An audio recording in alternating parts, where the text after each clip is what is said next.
செப்பனியா தீர்க்கதரிசன புஸ்தகம் 3ஆம் அதிகாரம் 15வது வசனம். செப்பனியா 3:15. கர்த்தர் உன் ஆக்கினைகளை அகற்றி உன் சத்துருக்களை விலக்கினார். இஸ்ரவேலின் ராஜாவாகிய கர்த்தர் உன் நடுவில் இருக்கிறார். இனி தீங்கை காணாதிருப்பாய். ஆண்டவராகிய கர்த்தர் நமக்கு கொடுத்த ஒரு வார்த்தை, ஒரு வாக்குத்தத்தம். இதில் நம்ம கிட்டத்தட்ட 3 மாதங்களாய் நாம் பார்த்து கொண்டு வருகிறோம். பரிசுத்த தேவனுடைய வார்த்தைகள் எதற்காக அனுப்பப்பட்டதோ அந்த அனுப்பப்பட்ட நோக்கத்தை அதை நிறைவேற்றி கொண்டுதான் அது திரும்ப ஆண்டவர் இடத்துல கடந்து வரும். அல்லேலூயா. ஆண்டவராகிய கர்த்தர் நம்மை பார்த்து சொல்கிறார், உன் ஆக்கினை என்ன செய்வேன்? நான் அகற்றுவேன். அல்லேலூயா. I will remove the judgments and the punishments. கர்த்தர் நம்முடைய ஆக்கினையை அகற்றும் போது முதலாவது என்ன நடக்குது? அந்த ஆக்கினையை கொண்டு வருகிற ஏற்படுத்தின அந்த சத்தம் மறைந்து போகும்படியாக, அமைதலாக இருக்கும்படியாக ஆண்டவராகிய கர்த்தர் செய்கிறார். ரெண்டாவது, ஆண்டவராகிய கர்த்தர் when he removes the judgments, ஆண்டவராகிய கர்த்தர் ஆக்கினையை அகற்றும் போது ரெண்டாவது he rewrites identity. என்ன செய்கிறாரு? நம்முடைய அடையாளமே மாறுகிறது. அல்லேலூயா. மூன்றாவது, கர்த்தர் நம்முடைய ஆக்கினையை அகற்றும் போது மூன்றாவது ஃபியூச்சர் ஓப்பன்ஸ். எதிர்காலம் திறக்கிறது. புதிய அசைன்மெண்ட்ஸ், நியூ அசைன்மெண்ட்ஸ், புதிய பணிகள், நியூ சீசன்ஸ், புதிய காலங்கள், நியூ பிளெஸ்ஸிங், புதிய ஆசீர்வாதங்கள், நியூ அனாயிண்டிங், புதிய அபிஷேகங்கள், அநேக காரியங்கள் ஆண்டவராகிய கர்த்தர் அவர் திறக்கக்கூடிய அந்த வாசலில் அநேக ஆசீர்வாதங்கள், அநேக நன்மைகள், அநேக அநேக அநேக அநேக யோசித்து பார்க்க முடியாத அநேக நமக்கு சந்தோஷத்தையும் சமாதானத்தையும் மன நிறைவும் கொடுக்கக்கூடிய அநேக விஷயங்கள் கடந்து வருகிறது. when God opens, கர்த்தர் திறந்தா இப்படிப்பட்ட ஆசீர்வாதங்கள் கடந்து வருகிறது. இதுதான் நம்ம கடந்த வாரங்களில் நாம் பார்த்தோம். இந்த ஒரு ராஜாவை குறித்து நாம் பார்த்தோம். யோயாக்கீம். 2 ராஜாக்களின் புஸ்தகத்தில் 25ஆம் அதிகாரத்தில் ஒரு அழகான ஒரு வார்த்தையை நாம் பார்த்தோம். 27ஆம் வசனத்திலிருந்து 30ஆம் வசனமுடைய நாம் வாசிப்போம். எங்கே நம்ம விட்டோமோ போன வாரத்தில் அதிலிருந்து நம்ம தொடரலாம். யூதாவின் ராஜாவாகிய யோயாக்கீனுடைய சிறையிருப்பின் 37ஆம் வருஷம் 12ஆம் மாதம் 27ஆம் தேதியிலே ஏவில் மெரோதாக் என்னும் பாபிலோன் ராஜா தான் ராஜாவான வருஷத்திலே யூதாவின் ராஜாவாகிய யோயாக்கீனை என்ன செய்றாங்க? சிறைச்சாலையிலிருந்து புறப்பட பண்ணி அவன் தலையை உயர்த்தி அவனோடு அன்பாய் பேசி அவனுடைய சிங்காசனத்தை தன்னோடைய பாபிலோனிலிருந்து ராஜாக்களின் சிங்காசனங்களுக்கு உயரமாக வைத்து அவனுடைய சிறைச்சாலை வஸ்திரங்களை மாற்றினான். அவன் உயிரோடு இருந்த சகல நாளும் நித்தம் தனக்கு முன்பாக போஜனம் பண்ணும்படி செய்தான். அவன் உயிரோடு இருந்த நாளெல்லாம் அவனுடைய செலவுக்காக ராஜாவினால் கட்டளையான அனுதின திட்டத்தின்படி அனுதினமும் கொடுக்கப்பட்டு வந்தது. இங்க ஒரு ராஜாவை பார்த்தோம். யூதாவின் ராஜா 37 வருஷம் அவன் சிறைச்சாலையில் அவர் இருந்தார். 37 லாங் இயர்ஸ். யோயாக்கீன் அப்படின்னா யாவே வில் அப்ஹோல்ட். ஆண்டவர் என்ன செய்கிறாரு? நம்மை பிடித்து கொள்வார், என்னை பிடித்து கொள்வார் என்று அர்த்தம். ஆனால் இவனுடைய அர்த்தம் அப்படி இருக்குது, ஆண்டவர் பிடித்து கொள்வார். ஆனால் இவனுக்கு என்ன பிடித்து கொண்டது? எது இவனை பிடித்து கொண்டிருந்தது? வறுமை, வேதனை, அவமானம், நிந்த, கவலை, சிறைச்சாலை, விரும்பத்தகாத எல்லாமே அவனை பிடிச்சிட்டு இருந்துச்சு. அவன் எதிர்பார்க்குற ஒன்றும் அவனை பிடிக்கல. 37 வருஷம், 37 இயர்ஸ், 37 வருஷம். அல்லேலூயா. அது ஒரு சாதாரணமான ஒரு ஆண்டு நாட்களோ மாதங்களோ வருடங்களோ அல்ல. 37 இயர்ஸ், 37 வருஷம். நல்லா கவனமாக கேளுங்க. அந்த 37 வருஷம் அவன் இருந்தான். அந்த 37 வருஷம் இட் வாஸ் நாட் வேஸ்டட். அது வீணாக போகலை. It was preserved. அது பாதுகாக்கப்பட்ட ஒரு ஆண்டாக இந்த 37 வருஷங்கள் இருந்தது. while he was in prison, அவன் சிறைச்சாலையில் அந்த 37 வருஷம் இருந்தான். அவன் உயிரோடு தான் இருந்தான். யோசித்து பாருங்கள், எத்தனை பேர் சிறைச்சாலையில் இருக்கிறவர்கள் அவர்கள் நோய்வாய்ப்பட்டு பலவிதமான வியாதிகள், பலவிதமான வேதனைகள், பலர் தற்கொலை பண்ணி கொண்டு அவர்கள் செத்து போகிறார்கள். அநேகர் இந்த ஜெயிலில் இருக்கக்கூடிய கைதிகளுக்கு ஒரு ஊழியம் ஒருவர் செய்து கொண்டு இருக்கிறார். அவருக்கு நம்ம உதவி செய்கிறோம். அப்போ அவர் வந்து ஒரு எப்பயாவது ஒரு நேரம் இருக்கும்போது அவரோடு நான் பேசுவேன். ஒரு மாதத்துக்கு முன்பாக நான் பேசி கொண்டு இருந்தேன். எப்பயாவது பேசுவேன் நான், ஒரு 2 மாதத்துக்கு ஒரு முறை, இல்லை அவருக்கு ஏதாவது தேவைன்னா அவர் ஃபோன் பண்ணுவார். ஆனால் இப்படி இருந்தால் 1 மாதம் அல்லது 2 மாதத்திற்குள்ளாக நாங்கள் பேசுவோம். அநேக காரியங்கள் சொல்லுவாங்க, இப்படியெல்லாம் நடக்குது, அவங்களுக்கு இந்த உதவிகள் செய்யணும். அப்போ அவங்க சொல்லும் போது ஒரு விஷயத்தை வந்து சொன்னார். என்ன சொன்னார்னா, அவர் ஒவ்வொரு முறையும் அந்த ஜெயிலுக்கு போய் அவர் வந்து ஊழியம் செய்யும்போது யாரை பார்ப்பாரோ அடுத்த முறை போகும்போது அவர்களை பார்க்க மாட்டாங்களாம். ஒரு சிலர் என்னன்னு விசாரித்து பார்த்தா அவங்க தற்கொலை பண்ணிட்டு செத்துருவாங்களாம். அல்லேலூயா. அப்போ நான் கேட்டேன், ஏன் தற்கொலை பண்ணி சாகுறாங்க? அங்கே உங்களுக்கு இடம் இருக்குது, உணவு கொடுக்குறாங்க, பெரிய ஒரு கஷ்டமான ஒரு கொடுமைப்படுத்தக்கூடிய ஒரு நிலை இல்லையே, ஏன் தற்கொலை பண்ணிக்கிறாங்க? இல்லைங்க ஐயா, அங்கே போனாலே தற்கொலை பண்ணக்கூடிய ஒரு சூழல் இருக்கும். அந்த இடமே வந்து தற்கொலைக்கூடிய எண்ணங்கள் கொண்டு வந்துடும். அப்படிப்பட்ட ஆவி, அந்த யார் இருந்தாலும் அப்படிப்பட்ட ஒரு ஆவி அவங்களுக்குள்ளாக வந்துடும். அதில் மேற்கொண்டு வருவதே பெரிய விஷயம், அதுவே ஒரு பெரிய கிருபை அப்படின்னு சொல்லி அவர் பேசி கொண்டு இருந்தார். இங்கே யோசித்து பாருங்கள், 37 வருஷம். அது இப்போ இருக்கிற சிறைச்சாலை போல் அப்போ இல்லை, அப்போ இன்னும் மோசம், இன்னும் கொடூரமான ஒரு நிலை. 37 வருஷம் he was alive, அவர் உயிரோடு இருந்தார். அல்லேலூயா. ஏன் தெரியுமா? ஆண்டவராகிய கர்த்தர் பெரிய காரியத்தை செய்ய இவரை பாதுகாத்து வைத்தார் 37 ஆண்டு. அல்லேலூயா. நல்ல கவனமாக கேளுங்க. உங்களுடைய வாழ்க்கையில் அநேக ஆண்டுகள் நீங்கள் அமைதியாக இருக்கலாம், எதுவுமே செய்ய முடியாத ஒரு நிலை, எதுவுமே நீங்கள் சுதந்திரிக்க முடியாத ஒரு நிலை, எந்த ஒரு நன்மையும் வரலை, ரொம்ப வருஷமாக வெயிட் பண்ணிகிட்டு இருக்கிறோம். இந்த வெயிட் பண்ணக்கூடிய இந்த ஆண்டுகள் அது வேஸ்ட்டாக போகாது. இந்த ஆண்டுகள் ஆண்டவராகிய கர்த்தர் உங்களை பாதுகாத்து கொண்டு வருகிறார். அல்லேலூயா. ஏன் பாதுகாத்து கொண்டு வருகிறார் தெரியுமா?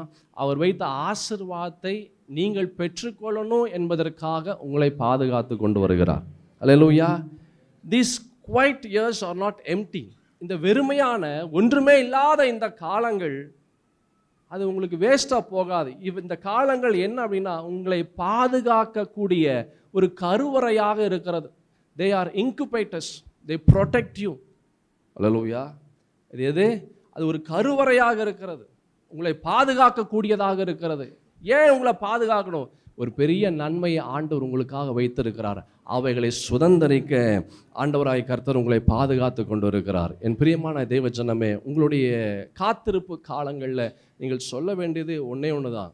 இன்னும் என் தேவனாகிய கர்த்தர் என் வாழ்க்கையில் செய்ய இருக்கிற ஆசீர்வாதங்கள் இன்னும் அது முடியல. It is not over. அல்லேலூயா. நீங்கள் ஒவ்வொரு முறையும் நீங்கள் வேதனையோடு கவலையோடு பலவிதமான வந்து காத்திருப்பு காலங்களில் நீங்கள் இருக்கும்போது நீங்கள் சொல்ல வேண்டியது, இட் இஸ் நாட் ஓவர். இன்னும் முடியல, இன்னும் முடியல. It is not finished. என் வாழ்க்கையில் இந்த ஆசீர்வாதங்கள் என் கைவிட்டு போகலை. It is not too late. இன்னும் கால தாமதம் ஆகலை. God is still protecting me. ஆண்டவர் இன்னும் என்னை பாதுகாக்கிறார். ஆண்டவர் இன்னும் எனக்குரியதை அவர் எனக்காக அவர் வைத்திருக்கிறார். Resurrection is still possible in my life. இன்னும் எதெல்லாம் என்னுடைய வாழ்க்கையில் மரித்த நிலையில் இருக்கிறதோ அவைகளை திரும்பவும் என் தேவனாகிய கர்த்தரால், என் இயேசுவால், அவரால் உயிர்ப்பிக்க முடியும். அது எது மரித்து போனாலும் சரி, அது எவ்வளவு ஆண்டு மரித்து போனாலும் சரி, அது எப்படி மரித்து போனாலும் சரி, என் தேவனாகிய கர்த்தர் திரும்பவும் அவரால் உயிர்ப்பிக்க முடியும். My dry bones will come to life. என்னுடைய உலர்ந்த எலும்புகள் அது திரும்ப அது என்ன செய்யும்? அது உயிர் பெறும்படியாக என் தேவனாகிய கர்த்தரால் செய்ய முடியும். அல்லேலூயா. எது அடைத்திருக்கிறதோ, என் அடைத்த வாசல்களை என் தேவனாகிய கர்த்தரால் திறக்க முடியும். He can open any sealed tomb. எந்த கல்லறையா இருந்தாலும், எந்த வாசலா இருந்தாலும் இந்த ஆண்டவராகிய இயேசுவால் திறக்க முடியும். அல்லேலூயா. Your silent yes is not wasted yes. உன்னுடைய அமைதியா இருக்கக்கூடிய இந்த காலங்கள் அது வேஸ்டா போகக்கூடிய காலங்கள் அல்ல. அல்லேலூயா. ரோமருக்கு எழுதின நிருபத்தில் அழகான ஒரு வார்த்தை இருக்கிறது. 4ஆம் அதிகாரம் 17ஆம் வசனத்திலிருந்து 24ஆம் வசனம் முடிய நாம் பார்க்கலாம். அநேக ஜாதிகளுக்கு உன்னை தகப்பனாக ஏற்படுத்தினேன் என்று எழுதியிருக்கிறபடி அவன் தான் விசுவாசித்த பொருமாய் மரித்தோரை உயிர்ப்பித்து இல்லாதவைகளை இருக்கிறவைகளை போல அழைக்கிறவருமாய் இருக்கிற தேவனுக்கு முன்பாக நாம் எல்லாருக்கும் தகப்பனானான், உன் சந்ததி இவ்வளவா இருக்கும் என்று சொல்லப்பட்டபடியே தான் அநேக ஜாதிகளுக்கு தகப்பனாவதை நம்புகிறதற்கு ஏதுவில்லாதிருந்தும் அதை நம்பிக்கையோடு அவன் விசுவாச நம்புகிறதுக்கு ஒண்ணுமே இல்லை. 37 வருஷம் ஒருத்தன் சிறைச்சாலையில் இருந்தான்.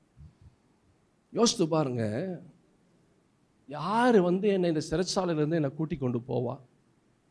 ஆரம்பத்தில் யோசிச்சிருக்கலாம், யாராவது வரலாம், ஏதாவது ஆண்டவர் ஒரு இரட்சகரை, ஒரு விடுதலை செய்யக்கூடிய ஒரு நபரை ஆண்டவர் அனுப்புவார் அப்படின்னு சொல்லி ஏதோ ஒரு எண்ணம், ஒரு யோசனை அந்த ராஜாவுக்கு, யோயாக்கீனுக்கு இருந்திருக்கும்.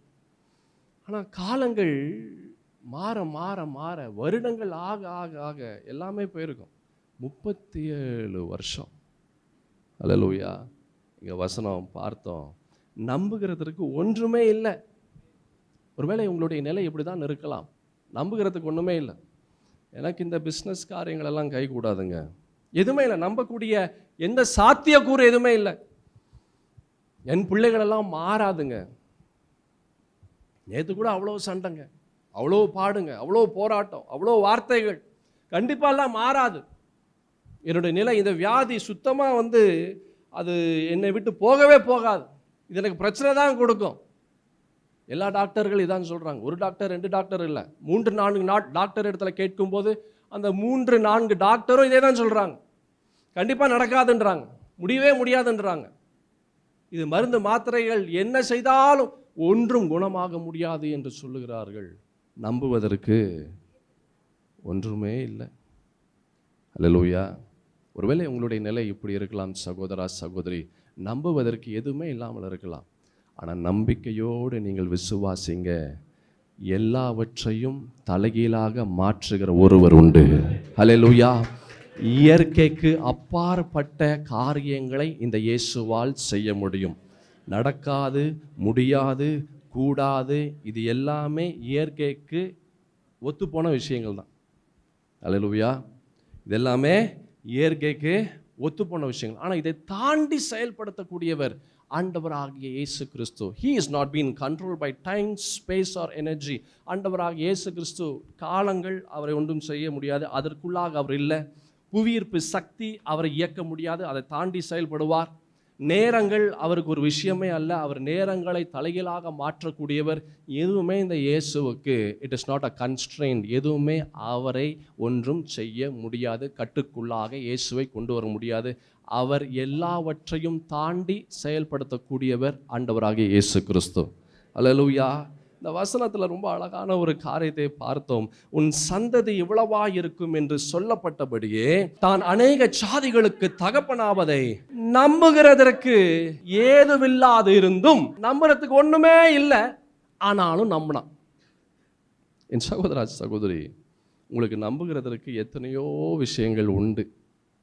எத்தனை நன்மைகளை நாம் பெற்றிருக்கிறோம், எத்தனை ஆசீர்வாதங்களை நாம் பெற்றிருப்போம். இந்த இடத்துல நம்ம உயிரோடு இருக்கிறோம்னா அதுவே ஒரு பெரிய அற்புதம் தான்.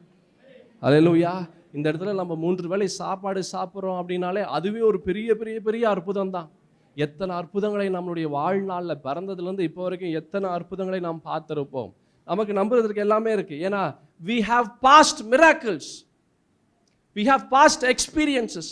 பழைய அனுபவங்கள் இருக்குது, விடுதலையின் அனுபவங்கள், அற்புதங்கள் அனுபவங்கள், ஆண்டவர் நம்முடைய வாழ்க்கையை செய்த பல பல பெரிய காரியங்களுடைய அனுபவங்கள் எல்லாமே இருக்கு. யோசித்து பாருங்க, நம்மளுடைய படிப்புல இருந்து எப்படி நம்ம படித்தோம், நம்மளுடைய ஞானத்தினால படித்தோமா, எப்படி வீடு கட்டணும், யோசித்து பாருங்க. நம்ம வேலைக்குரிய காரியங்கள், ஒவ்வொரு நாளும் நம்ம வீட்டிலேருந்து வெளியே போயிட்டு திரும்ப வீட்டுக்கு வரோம், எத்தனை விபத்துகள் வந்திருக்கும், எத்தனை ஆபத்துகள் வந்திருக்கும், எத்தனை வியாதிகள், எத்தனை வேதனைகள், எத்தனை போராட்டங்கள், எத்தனை பிசாசின் பிடி, எத்தனை பிசாசின் போராட்டங்கள், எத்தனை பிசாசு நம்முடைய வாழ்க்கையில கடந்து வந்து நம்ம பயமுறுத்தும்படியான சூழல் எத்தனை முறை கடந்து வந்தது. அதையெல்லாம் தாண்டி நம்ம கடந்து வந்தோம். என் சகோதரா, சகோதரி, நமக்கு நம்புவதற்கு எத்தனையோ விஷயங்கள் இருக்கு. ஆனால் நம்ம நம்புகிறோமா இந்த ஆண்டவரை? அல்லேலூயா. இங்க நம்ம பார்த்தோம், நம்புகிறதற்கு எதுவுமே இல்லை, ஆனா நம்பிக்கையோடு என்ன செஞ்சாரு? அவர் விசுவாசித்தார். வாசிப்போம். அவன் விசுவாசத்துல பலவீனமா இருக்கவில்லை. அதுதான் ஆசீர்வாதத்தை கொண்டு வரும். ஆனால் நம்ம எப்படி இருக்கிறோம்? விசுவாசத்தில் ரொம்ப பலவீனமாக இருக்கிறோம். ரொம்ப பலவீனம். டக்குன்னு ஒரு பிரச்சனை வந்தாலே மொத்த விசுவாசமும் ஓடிடுது.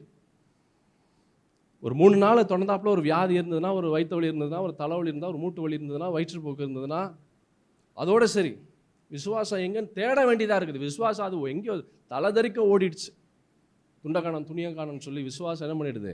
அது ஓடிடுது. தேட வேண்டியதாக இருக்குது. ஒரு வியாதி ஒரு 3 நாளைக்கு சேர்த்து வச்சதே போல ஒரு வியாதி இருந்ததுன்னா, ஒரு பண கஷ்டம் வந்ததுன்னா, ஒரு குடும்ப சூழ்நிலை வந்ததுன்னா, விசுவாசம் என்ன பண்ணுது? அது ஓடுகிறது. அல்லேலூயா. இங்கே நம்ம பார்த்தோம், ஆபிரகாம் எப்படி இருக்கிறாரு? அவர் விசுவாசத்துல பலவீனமா இருக்கவில்லை. அவன் ஏறக்குறைய 100 வயது உள்ளவனா இருக்கும்போது தன் சரீரம் செத்து போனதையும், சாராளுடைய கர்ப்பம் செத்து போனதையும் அவன் எண்ணாதிருந்தான். நல்ல கணமைகள், உன் வாழ்க்கையில் அற்புதங்கள் கடந்து வர வேண்டும் என்றால், உன் வாழ்க்கையில் விடுதலை கடந்து வர வேண்டும் என்றால், எதெல்லாம் இல்லையோ அதை யோசிக்காத.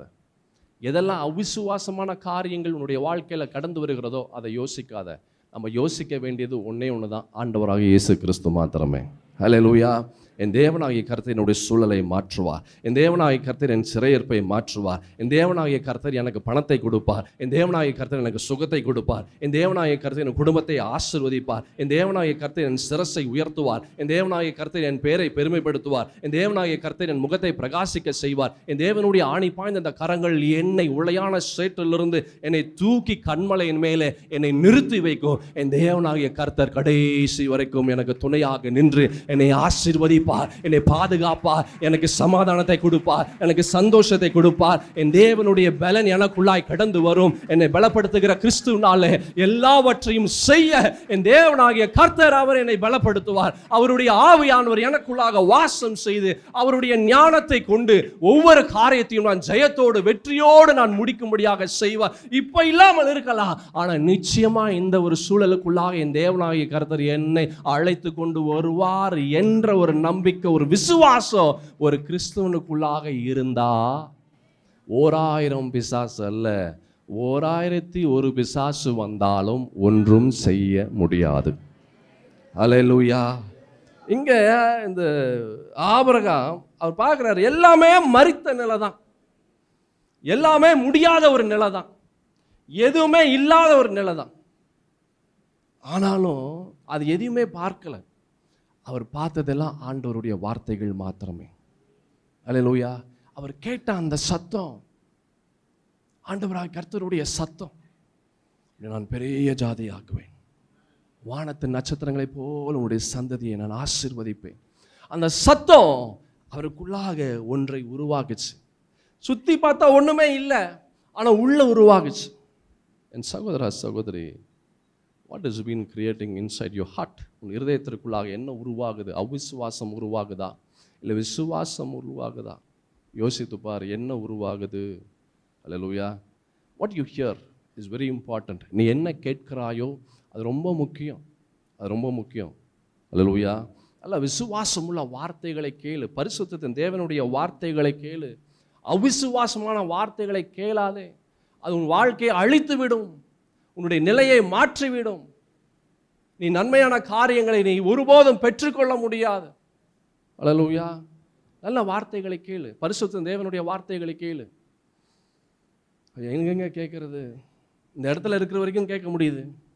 இந்த இடத்தை விட்டு கடந்து போனால் ஒரே பிரச்சனை தான், ஒரே சண்டைகள் தான், ஒரே மனசு வருத்தம், ஏதோ ஒரு பிரச்சனை, ஏதோ ஒரு வருத்தம், ஏதோ ஒரு கவலை, ஏதோ ஒன்று என் மண்டைக்குள்ளே இருந்துக்கிட்டே இருக்குது. நான் நல்லா இருந்தாலும் ஏதாச்சும் ஒன்று சொல்லி எனக்குள்ளா நான் காதில் கேட்குறேன், எனக்குள்ளாக அந்த வார்த்தைகள் வந்து என் வாழ்க்கையவே மாற்றுது. என் சகோதரா சகோதரி, நல்லா கவனமாக கேளு. என்றைக்குமே இந்த உலகத்தில் அவிசுவாசமான வார்த்தைகள், தோல்வியான வார்த்தைகள், குறை சொல்லுகிற வார்த்தைகள், இது எல்லா டைமும் இருந்துட்டு தான் இருக்கும். நம்ம எதை எடுக்கிறோன்றதான் விஷயமே. அல்லேலூயா. ஆண்டவராகிய இயேசுவையே எத்தனையோ பேர் அவர்கள் குறை பேசினாங்க, எத்தனையோ அவரை குறித்து தவறான காரியங்கள் சொன்னாங்க. ஒரு வசனம் இருக்குது அழகான, டக்குன்னு எனக்கு அது ஞாபகம் வருது. ஒரு அழகான ஒரு விஷயத்தை பார்க்கலாம். மத்தேயு எழுதின சுவிசேஷத்தில் இருங்க, நான் இப்போ நம்ம எங்கே நிறுத்தணுமோ அதை ஞாபகம் வச்சுக்கோங்க, சரியா? மத்தேயு எழுதின சுவிசேஷத்தில் 12ஆம் அதிகாரத்தில் ஒரு அழகான ஒரு விஷயத்தை பார்க்கலாம்.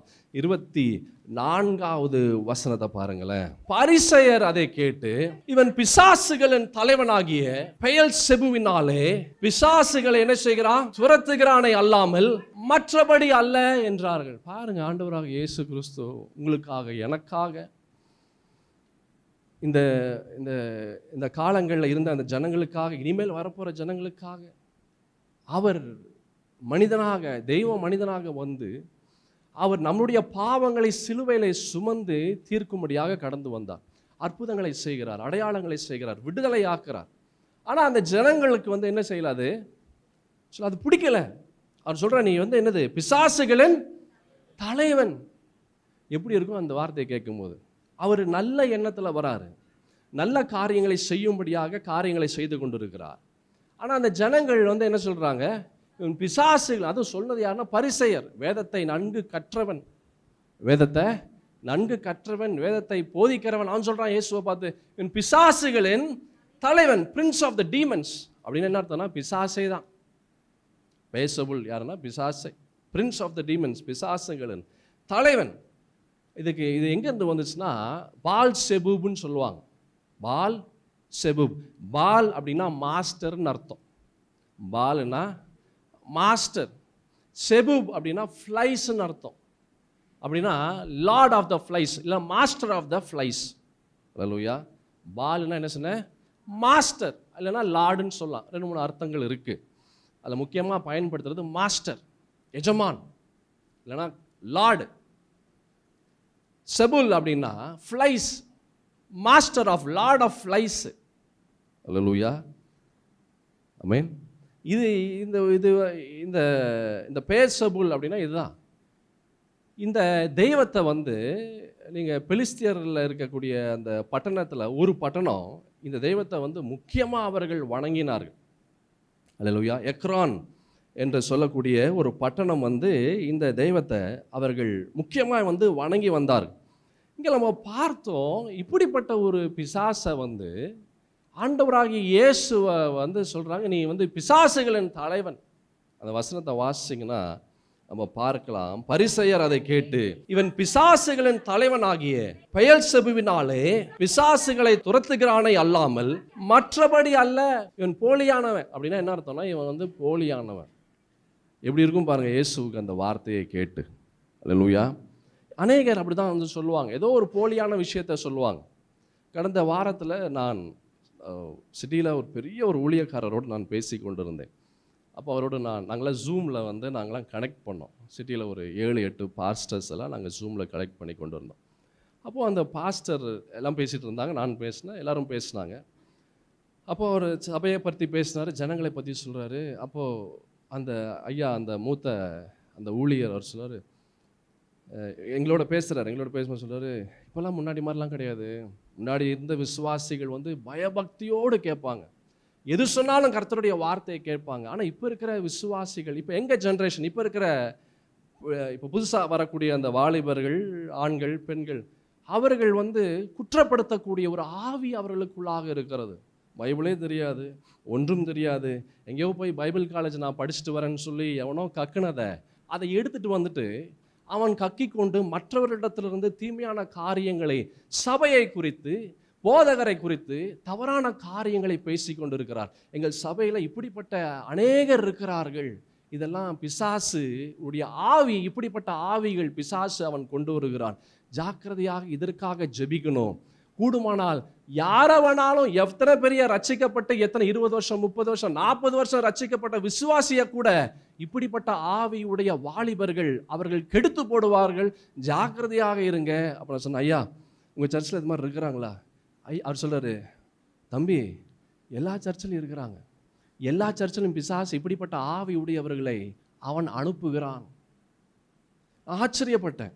ஐயா என்ன சொல்கிறீங்க? ஆமாம், ஏதோ ஒன்று காரியங்களை அவர்கள் சொல்வார்கள். என்ன வார்த்தைகள் சொன்னாலும் அந்த வார்த்தைகளை வேற மாதிரி அவர்கள் சொல்லுவார்கள்.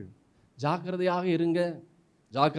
இப்படிப்பட்ட வாலிபர்கள் எச்சரிக்கையாக இருங்கள் என்று சொன்னார். அவர் சொல்லும் போது எனக்கு ஒரு வார்த்தை தான் ஞாபகம் வந்தது. பரிசுத்த வேதத்தில் ஒரு அழகான ஒரு வார்த்தை எனக்கு ஞாபகம் வருது. அப்போஸ்தலரில் 13ஆம் அதிகாரம் 8, 9, 10 வசனங்களில் பரிசுத்த வேதத்தில் பாருங்களேன், ஒரு அழகான ஒரு விஷயத்தை நாம் பார்க்க முடியும். மாயவித்தைக்காரன் என்று அர்த்தம் கொள்ளும் பேருடைய அந்த எலிமா என்பவன் அதிபதியை என்ன செய்யறான்? விசுவாசத்திலிருந்து திருப்பும்படி வகை தேடி கொண்டிருக்கிறான். எங்கிருந்து அவன் வகை என்ன செய்யணும்னு பார்க்கறான்? விசுவாசத்திலிருந்து திருப்பும்படியாக பார்க்கறான். யாரு பார்க்கறா? எலிமா. அல்லேலூயா. எலிமா அப்படின்னா அதுக்கு நிறைய அர்த்தம் இருக்கு. அதுல ஒரு அர்த்தம் மெஜிஷியன். ஒரு அர்த்தம் என்னது? மெஜிஷியன் அப்படின்னா என்ன சொல்லுவீங்க தமிழ்ல? மாயாஜாலக்காரன், தந்திரக்காரன். அதுக்கு இன்னொரு ஒரு அர்த்தம் நான் சொல்கிறேன். இந்த எலிமாவுக்கு இன்னொரு ஒரு இவனுக்கு இன்னொரு ஒரு பேர் இருக்குது. ஆக்சுவலாக இந்த எலிமாவுக்கு நம்ம எல்லாம் எலிமான்னு தானே பார்க்குறோம். இவனுக்கு இன்னொரு ஒரு பேர் இருக்குது, ரொம்ப ஆச்சரியமாக இருக்கும். பார் ஜீசஸ். அவன் பேர் வந்து பார் ஜீசஸ். அப்படின்னா இயேசுவின் மகன் என்று அர்த்தம், அல்லது யோசுவாவின் மகன் என்று அர்த்தம். யாருக்கு? எலிமாக்கு. என்ன, யாருடைய மகன்? இயேசுவின் மகன், யோசுவாவின் மகன். ஆனால் இவன் என்ன பண்ணி கொண்டு இருக்கிறான்? விசுவாசிகளை, விசுவாச மார்க்கத்தில் இருக்கிறவர்களை என்ன செய்கிறான்? அவன் விசுவாசத்திலிருந்து திருப்பி கொண்டு வருகிறான். நல்ல கவனமா கேளு என் சகோதரா சகோதரி, உனக்கு ஒரு காரியத்தை நான் சொல்லுகிறேன்.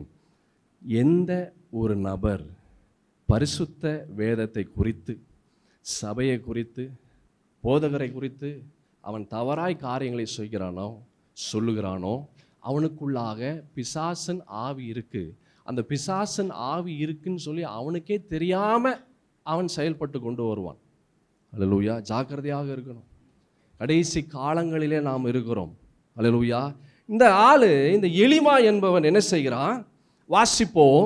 அவன் மாயவித்தைக்காரன் என்று அர்த்தம் கொள்ளும் பேருடைய அந்த எலிமா என்பவன் அதிபதியை விசுவாசத்திலிருந்து திருப்பும்படி அவன் யோசித்து கொண்டே இருக்கிறான். என்ன பண்ணணும், எப்படி பேசணும், எப்படியாவது இந்த விசுவாசத்திலிருந்து இவனை வந்து வெளியே கொண்டு வந்துடணும். ஏதோ ஒரு விதத்தில் ஏதாச்சும் ஒன்று சொல்லி கொண்டு வந்துடணும். இன்று அநேக எலிமாக்கள் சபைகளிலே இருக்கிறார்கள். அல்லேலூயா. அநேக எலிமாக்கள் என்ன செய்கிறாங்க? சபைகளில் இருக்கிறாங்க. நிறைய எலிமாக்கள். அவர் சொல்லும் போது, அந்த ஐயா ஊழியர் சொல்லும் போது நான் ஆச்சரியப்பட்டேன். அவர் பெரிய ஊழியர், மூத்த ஊழியர், ரொம்ப வயசான ஊழியர். அவர் சொல்ல, எங்கள் சபையில் இப்படிப்பட்ட வாலிபர்கள் இருக்க, நான் பிரசங்கம் பண்ணா அந்த பிரசங்கத்தில் 1000 குறை பேசிக்கிட்டு அவர்கள் விசுவாசிகள் இடத்துல போய் சொல்லி கொண்டு இருக்கிறார்கள். இப்படிப்பட்ட ஆட்கள் இருக்கிறாங்க, உங்கள் சபையிலலாம் இருக்கிறாங்களா அப்படின்னு கேட்டாங்க. அல்லேலூயா. நான் ஒரு கமெண்ட்டுன்னு சொல்ல, நான் பேசாமல் இருந்தேன். அவர் கேட்டார், என்ன தம்பி அப்படி என் பேரை சொல்லி, என்ன தம்பி உங்கள் சபையில் யாரும் இல்லையா? ஐயா எனக்கு தெரியலங்க ஐயா. அது எப்படி உங்களுக்கு தெரியாமல் இருக்கும்? கண்டிப்பாக இருப்பாங்க. எலிமாக்கள் ஊடுருவி இருக்கிறார்கள் என்று சொன்னார். ஃபஸ்ட்டு வந்து என் காதில் எலிமான்னு கேட்கல, என் காதில் எலின்னு இருந்துச்சு. ஆமாங்க ஐயா, எலி நிறைய எலி இருக்குது அப்படின்னு. அது எலி இல்லைப்பா அப்படின்னு சொல்லிட்டு அவர் சொன்னார், ஒரு விதத்தில் எலின்னு கூட சொல்லலாம், கரெக்டு தான்ப்பா நீ சொன்னது அப்படின்னார். அல்லேலூயா. இந்த எலி என்ன செய்யும்? ஊடுருவி வந்துடும். எல்லா இடத்துலையும் சந்து பொந்து எல்லா இடத்துலையும் என்ன செஞ்சிடும்? ஊடுருவி வந்துடும். என் சகோதரா சகோதரி, எச்சரிக்கையாக இரு. இது வந்து கிறிஸ்துவின் ஆவி அல்ல. குற்றம் கண்டுபிடிக்கிறது, குற்றப்படுத்துறது, குறை பேசுறது, அந்த அளவுக்கு பெருசாக சத்தியமும் தெரியாது. அதான் அதில் பியூட்டியே. இதில் என்ன வேடிக்கையான ஒரு விஷயம்னா, இப்படி குறை பேசுகிறவங்களுக்கு வந்து சத்தியம் பெருசாக தெரியாது. சும்மா எங்கேயோ போய் ஏதோ பைபிள் காலேஜ்னு சொல்லி போய் ஏதோ ஒருத்தன் வாந்தி எடுத்திருப்பான், அதை போய் வாங்கிட்டு அதை வந்து இங்கே கக்கிறது. இப்படி தான் அநேகர் வந்து இருக்கிறார்கள். ஜாக்கிரதையாக இரு. கடைசி காலங்களிலே பரிசுத்த வேதத்தில் ஒரு அழகான ஒரு வார்த்தை இருக்கிறது. கடைசி காலங்களிலே இப்படிப்பட்ட ஜனங்கள் 2 தீமோத்தேயு புஸ்தகத்தில் 3ஆம் அதிகாரத்தில் பார்த்தீங்கன்னா அழகான ஒரு வசனத்தை பார்க்க முடியும். 1ஆம் வசனத்திலிருந்து பாருங்களேன். மேலும் கடைசி நாட்களில் கொடிய காலங்கள் வரும். கடைசி காலங்கள்ல இருக்கிறோம். கொடிய காலங்கள் வரும். என்ன கொடிய காலங்கள்? வாசிங்க 2வது வசனம். எப்படி எனில் மனுஷர்கள் தற்பிரியர். அப்படின்னு என்ன தெரியுமா? சொல்லுங்க பாருங்க. தற்பிரியர்னா என்னது?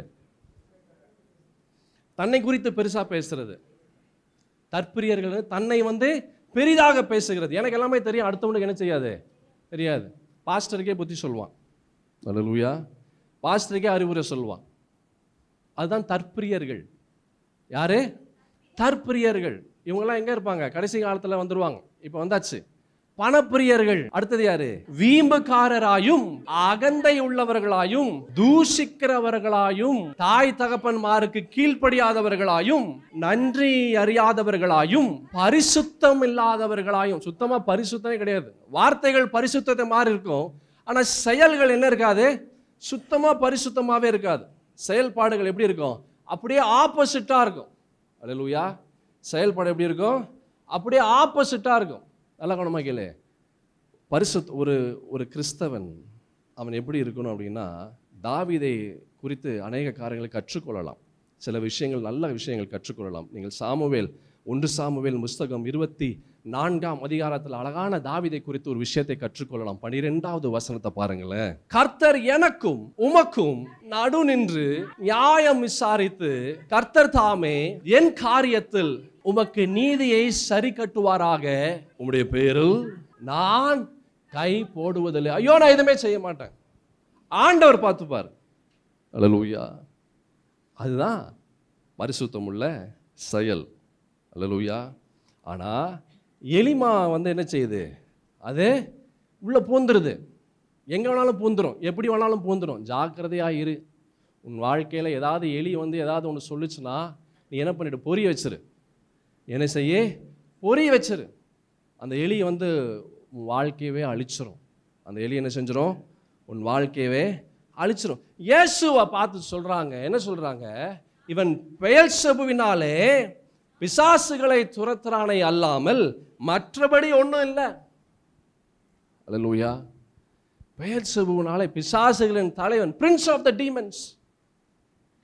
ஜாக்கிரதையாக இரு சகோதரா, சகோதரி. ஜாக்கிரதையாக இரு, ஞானமாக இரு. அல்லேலூயா. ஞானமாக இரு. தீமையை ஏசாயால ஒரு அழகான ஒரு வசனம் இருக்கு. 5ஆம் அதிகாரம் 20வது வசனத்துல பரிசுத்த வேதத்தில் அழகான ஒரு வார்த்தையை பார்க்க முடியும். தீமையை நன்மை என்றும் நன்மையை தீமை என்றும் சொல்லி இருளை வெளிச்சமும் வெளிச்சத்தை இருளுமாய் பாவித்து கசப்பை தித்திப்பும் தித்திப்பை கசப்பும் என்று சாதிக்கிறவர்களுக்கு ஐயோ. யார் சொல்றா? ஆண்டவர் சொல்றார், ஐயோ. அல்லேலூயா. நீ நல்லதை கெட்டதுன்னு சொல்லி, கெட்டது நல்லதுன்னு சொல்லி செஞ்சுனா உனக்கு என்னது? ஐயோ. ஜாக்கிரதையா இரு, மாட்டிக்காதே. பிசாசு முதல்ல எப்படி தெரியுமா பிசாசு வருவான்? நல்லா கவனிக்கல. உனக்கு உதவி செய்யறேன். உனக்கு முதலாவது பிசாசு என்ன தெரியுமா செய்வான்? எப்படி வருவான் தெரியுமா? பயத்தை கொண்டு வருவான். பிசாசு என்ன செய்வான்? பயத்தை கொண்டு வரான். பயம் வரும். அந்த பயம் உனக்குள்ளாக வந்தாலே, பிசாசு குறித்த பயம், ஆவிகளை குறித்த பயம், இருட்டை குறித்த பயம், ஏதோ ஒரு பயம். பிசாசு எப்படி வேணாலும் வருவான். ஒவ்வொருத்தனுக்கும் ஒவ்வொரு விதமான பயம். கனவுகள் மூலமாக வருவான், இல்லை இருட்டு, ஏதோ ஒரு விதத்தில் ஒவ்வொருத்தனுக்கும் ஒவ்வொரு மாதிரி டாக்கிள் பண்ணுவான் பிசாசு. அது வந்தாலே நெக்ஸ்ட்டு உள்ளே வந்துடுவான்னு அர்த்தம். ஜாக்கிரதையாக இரு. உள்ளே வந்துட்டானே தெரியாது அநேகருக்கு. நிறைய முறை சொல்லியிருக்கிறேன், உன்னை அவன் கெட்டவனாக மாற்றலைன்னா உன்னை நல்லவனாக இருப்பதை போலவே உன்னை கொண்டு வந்து உன் வாழ்க்கையை அழித்து விடுவான். இங்கே இந்த எலிமா என்ன செய்கிறான்? அவன் ஜனங்களை விசுவாசத்திலிருந்து என்ன செய்கிறான்? விட்டு விலகும்படியாக அவன் செய்கிறான். அந்த வசனம் ரொம்ப அழகான ஒரு காரியத்தை நாம் பார்க்கிறோம். அவன் என்ன செய்கிறான்? விசுவாசத்திலிருந்து திருப்பும்படி வகை தேடி அவர்களோடு எதிர்த்து நின்றான். அப்பொழுது பவுல் என்று சொல்லப்பட்ட சவுல் பரிசுத்த ஆவியினால் நிறைந்தவனாய் அவனை உற்று பார்த்து என்ன ஒரு வார்த்தை சொல்றாரு பாருங்க. எல்லா கபடும் எல்லா பொல்லாங்கும் நிறைந்தவனே. என்ன சொல்றான்? பிசாசின் மகனே, நீதிக்கெல்லாம் பகைஞனே, கர்த்தருடைய செம்மையான வழியை புரட்டுவதில் ஓய மாட்டாயா? புரட்டுவான். கர்த்தருடைய வார்த்தை என்ன செய்வான்? புரட்டுவான். இது யாரு புரட்டுவா? பிசாசு தான் புரட்டும். பிசாசை நேராக புரட்ட மாட்டான். பிசாசு ஜனங்களுக்குள்ளாக புகுந்து அவன் புரட்டுவான். இப்போ இருக்கிற காலகட்டத்தில் வாலிபருக்குள்ளாக பிசாசு புகுந்து அவன் இப்படிப்பட்ட காரியங்களை செய்கிறான். அல்லேலூயா. வாலிப பிள்ளைகளுடைய வாழ்க்கையை பிசாசு அவன் அழித்து கொண்டு வருகிறான். யோசித்து கூட பார்க்க முடியாது. ஒவ்வொரு நாளும் செய்திகளில் நம்ம பார்க்கிறோம் வாலிபர்களுடைய நிலை எப்படியாக மாறுகிறது என்று. ஜாக்கிரதையாக இரு, தப்பித்துக்கொள். வரும் கோபாக்கணைக்கு தப்பித்து ஓடு. உன்னையே நீ விலக்கி ஓடு. அல்லேலூயா. என்ன செய்ய? உன்னையே நீ விலக்கி ஓடு. நம்ம பார்த்தோம், ஒரு வசனத்தை பார்த்தோம். நான் உங்களுக்கு சொன்னேன், இந்த வசனத்தை என்ன செய்யுங்க? நீங்க ஞாபகப்படுத்துங்க என்று நான் சொன்னேன். என்ன வசனத்தை நான் சொன்னேன்? ரோமர் 4:19-20 நம்ம பார்த்து கொண்டிருந்தோம். நம்புவதற்கு எதுவுமே இல்லை, நம்புவதற்கு ஒண்ணுமே இல்லை, நத்திங். ஆனா but still he believed, he trusted, he had faith. எதுவுமே இல்லை, ஆனாலும் நம்பினா. இந்த வசனத்தை நம்ம வாசிக்கலாம். அவன் விசுவாசத்திலே பலவீனமா இருக்கவில்லை. அவன் ஏறக்குறைய 100 வயது உள்ளவனாய் இருக்கும் போது தன் சரீரம் செத்து போனதையும் சாராளுடைய கர்ப்பம் செத்து போனதையும் எண்ணாதிருந்தான். தேவனுடைய வாக்கு தத்தத்தை குறித்து அவன் அவிசுவாசமாய் சந்தேகப்படல. நம்ம என்னென்னலாம் சந்தேகப்படுறோம்? சந்தேகமே ஒரு பிசாசு கொண்டு வருகிற ஒரு ஆயுதம். பயம் பிசாசு பயன்படுத்துகிற கொண்டு வருகிற ஒரு ஆயுதம். ஜாக்கிரதையாக இரு. அல்லேலூயா. ஒரு சின்ன ஒரு துளி கூட நம்ம அவிசுவாசம் ஆண்டவர் மீது வரக்கூடாது, கர்த்தருடைய வார்த்தையின் மீது கடந்து வரக்கூடாது. செத்து போனாலும் பரவாயில்ல, நான் இயேசுவை விட்டு நான் விலகி போக மாட்டேன். சாத்ராக் மேஷாக் ஆபேத்நேகோ தான் சொன்னான், நான் ஆராதிக்கிற தேவன் என்னை தப்புவிக்க அவர் வல்லவராய் இருக்கிறார். அவர் தப்புவியாமல் போனாலும் பரவாயில்ல, நான் இதை செய்ய மாட்டேன். ஒரு துள்ளி கூட, ஒரு இமை பொழுது கூட ஆண்டவரை விட்டு விலகக்கூடிய எந்த விதமான அவிசுவாசமான எண்ணங்களோ வார்த்தைகளோ கடந்து வரக்கூடாது. அதை நான் உங்களுக்கு சொன்ன நேரத்துக்கு முன்னாடி நம்ம என்ன கேட்குறோம் அது ரொம்ப முக்கியம்.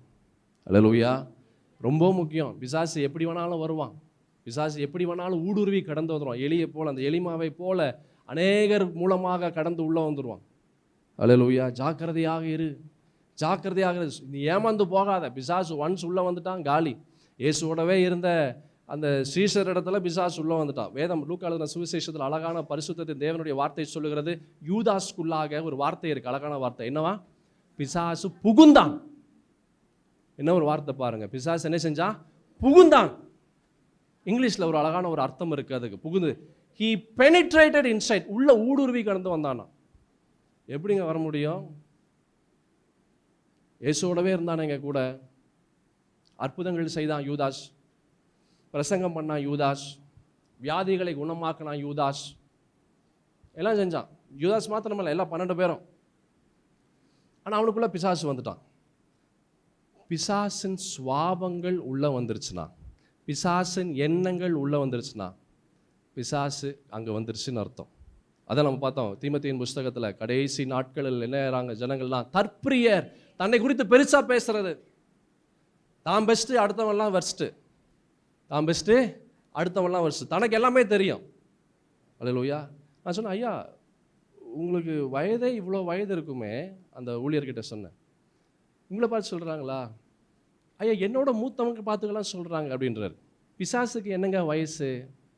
யோசித்து பார்த்தப்பா, என்ன ஒரு சத்தியம் இது! இத்தனை சத்தியம் எனக்கு இத்தனை வருஷத்தில் நான் கேட்கல. அவர் சொல்கிறார், பிசாசுக்கு என்னங்க வயசு? பிசாசு வயதானவன், அவன் எக்ஸ்பீரியன்ஸ்டான ஆள், அதெல்லாம் பிசாசு பார்க்கறது இல்லை. இயேசுவே பிசாசு அவன் இயேசுவை எப்படியாவது வசப்படுத்திடணும், எப்படியாவது டெம்ப்ட் பண்ணிடணும்,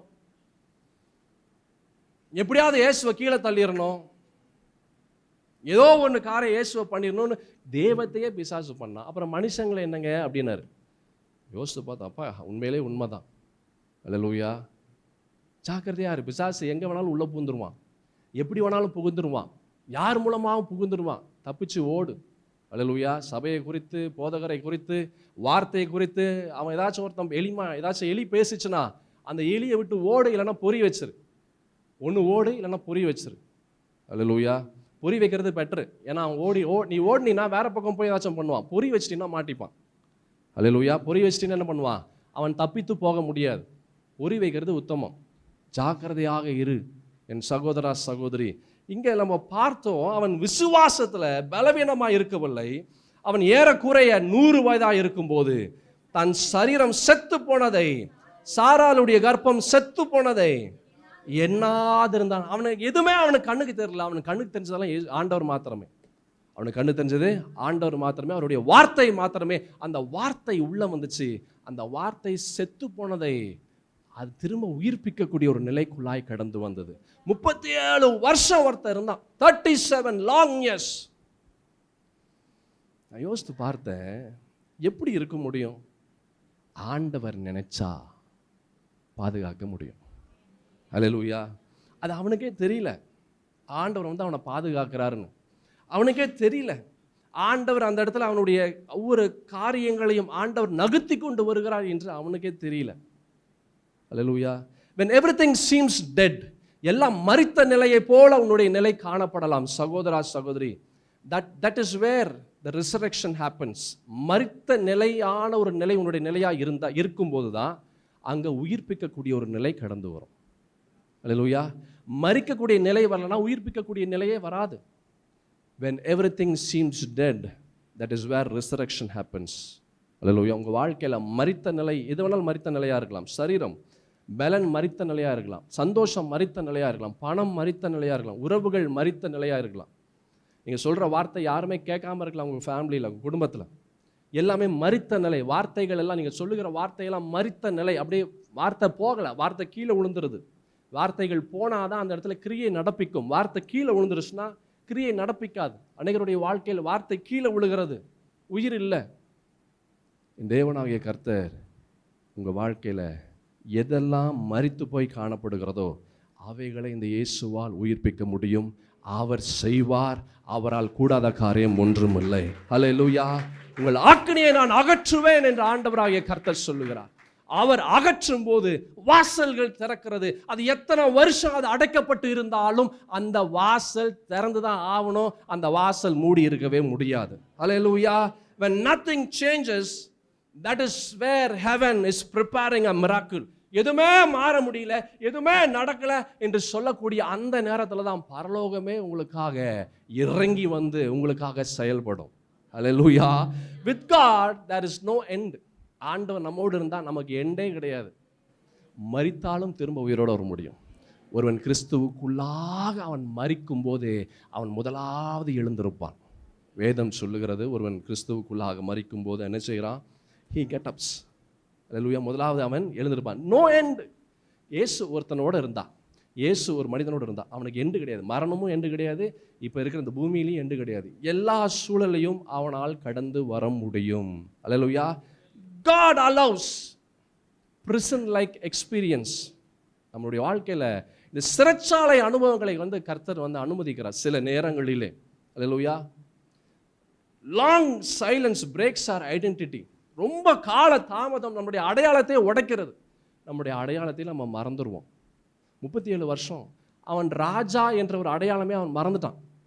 யோசித்து பாருங்க, 37 லாங் இயர்ஸ், 37 வருஷம். ஆமென். அநேகருடைய வாழ்க்கையில் அநேக விஷயத்தை மறந்துட்டீங்க. ஆண்டவர் இந்த நாளிலே உங்களுக்கு நினைப்பூட்டுகிறார். நான் உன்னை ஆசீர்வதிக்கிறேன், உன்னை பெருகவே பெருகச் செய்கிறேன். திரும்பவும் நீ இழந்த அந்த ஆசீர்வாதத்தை, திரும்ப நீ இழந்த அந்த சுகத்தை, திரும்ப நீ இழந்த அந்த பலத்தை, திரும்ப நீ இழந்தவைகளை நீ சுதந்தரிக்கும்படியாக நான் செய்வேன் என்று ஆண்டவராகிய கர்த்தர் சொல்லுகிறார். விசுவாசிக்கிறவங்கெல்லாம் கரங்களை தட்டி ஆண்டவருக்கு நன்றிகளை எடுப்போம். இதனுடைய தொடர்ச்சியை நம்ம அடுத்த வாரம் நாம் பார்க்கலாம். நான் எங்கே நிறுத்தினேன் அப்படின்றத நீங்கள் சொல்லுங்கள். அல்லேலூயா. நாம் யாவரும் கண்களை மூடுவோம். மகா உன்னதத்தின் தேவனாகிய கர்த்தாவே, உம்மை நாங்கள் துதிக்கிறோம், ஸ்தோத்திரிக்கிறோம், போற்றுகிறோம். என் இயேசுவே, என் ராஜாவே, இந்த நாளிலே உம்முடைய வார்த்தைகள் ஒவ்வொன்றும் எங்களுக்குள்ளாய் ஊடுருவி கடந்து வந்ததற்காக நன்றி. அப்பா, இந்த வார்த்தைகள் ஒவ்வொன்றையும் எங்களுக்குள்ளாய் நாங்கள் வைக்கிறோம். தேவனுடைய வார்த்தைகள் ஆம் என்றும் ஆமேன் என்றும் இருக்கிறதற்காக நன்றி. அப்போ நாங்கள் ஞானமாய் செயல்பட, நாங்கள் ஞானமாய் நடந்து கொள்ள, நாங்கள் ஞானமாய் இருக்க என் இயேசுவே எங்களுக்கு உதவி செய்வீராக. நாங்கள் ஆண்டவரே அப்பா உம்மை விட்டு விலகி ஓடாதபடி ஆண்டவரே அப்பா எல்லா விதமான எளிமாக்களிலிருந்து ஆண்டவரே உம்முடைய ஜனங்களை நீர் பாதுகாத்துக் கொள்வீராக. உம்முடைய ஜனங்களை நீர் ஆண்டவரே பாதுகாத்து மூடி மறைத்துக் கொள்வீராக. பிசாசு கடைசி காலங்களிலே அவன் சபைகளுக்குள்ளாக, ஜனங்களுக்குள்ளாக அவன் ஊடுருவி கடந்து வந்து எல்லாவற்றையும் உடைக்க அவன் பாருகிறான். என் தேவனாகிய கர்த்தாவே, அவனுடைய உச்சந்தலையை நீர் உடைக்கும்படியாய் நான் ஜெபிக்கிறேன். என் தேவனாகிய கர்த்தாவே, இப்படிப்பட்ட அசுத்த ஆவிகள் நிறைந்தவர்களை ஆண்டவரே நீர் அவர்களை கடிந்து கொள்வீராக. என் தேவனுடைய ஆவியானவர் செயல்படும்படியாய் நாங்கள் ஜெபிக்கிறோம். சபைக்குரிய வைராக்கியம் கடந்து வரட்டும்.